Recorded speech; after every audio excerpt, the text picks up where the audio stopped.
that the system isn't a level playing field, and we have to admit that to ourselves. And then we have to do everything in our power to make it a level playing field. Philanthropy really could be and should be used as an exercise in justice. So I never really asked for my value either. Like, it's something that's taken me a very long time, and I'm still kind of like asking for it. So I guess I'm working on believing that I have that value and I don't have to be Superwoman to deserve it.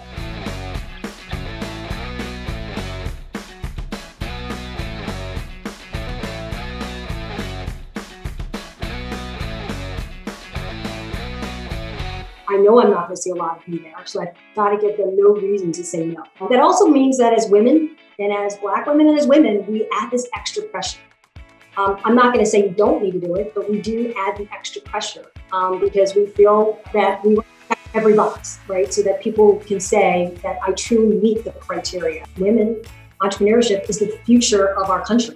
Everyone has a right to be part of this journey. And financial literacy, unfortunately, is not taught in our schools. And people care quite a lot about working for a company with purpose. How can I make sure that the women who come after me, can rise to the top of their companies, can take their place in the world? Because quite frankly, we're losing trillions of dollars in lifetime earnings by not giving their women place in society. And I don't think that we're designing a good world by not having enough women involved. That diversity is just the beginning. The end goal is to be completely inclusive. And to be completely inclusive, we also have to have equity. So they're all so tied together. But what I see right now is people getting stuck on just diversity. Like, oh, everything is so different. Oh, look at all this. Look at all the people of color. Look at all that. I'm like, but stop checking off the boxes. Venture capital is very heavily human capital or relationship driven. I think it's really important for firms themselves to make sure that they have investment staff and team that is representative and diverse. You've got to do your homework in two ways, right? When you're approaching an investor, look at his or her investing track record and know what types of companies that individual typically invests in. Be thoughtful and say, why am I trying to raise that money? What am I going to use that money for? What am I going to do with that capital infusion that I'm going to get? Let's be real. People will see this Asian face and it's a little added pressure, but I would like for the country to see an Asian face working hand in hand with the leading historically Black universities, and just to maybe show a little bit of what this country could be in 50 years. There's a huge population of talented women in particular who've taken time off to have kids. One, I think, is there's absolutely a place for you.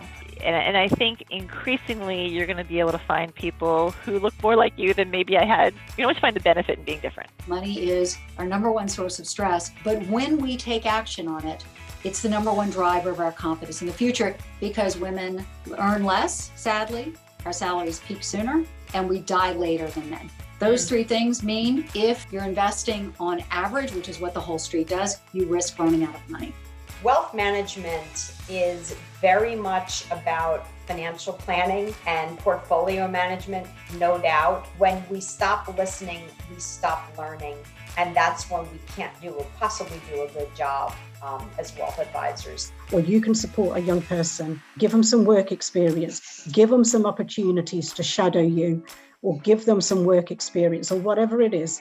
Honestly, it will make a difference, because actually you're going to teach them some skills in the real workplace, and that doesn't cost you a lot. While you think that your most precious resource is money, it's actually time.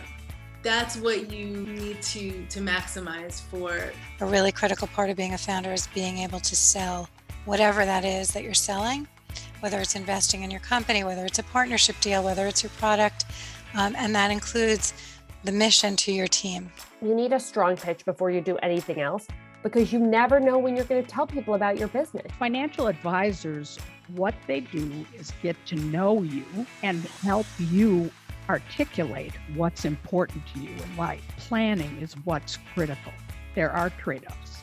Things will come in and throw your planning off a little bit, and you have to readjust and continue moving forward.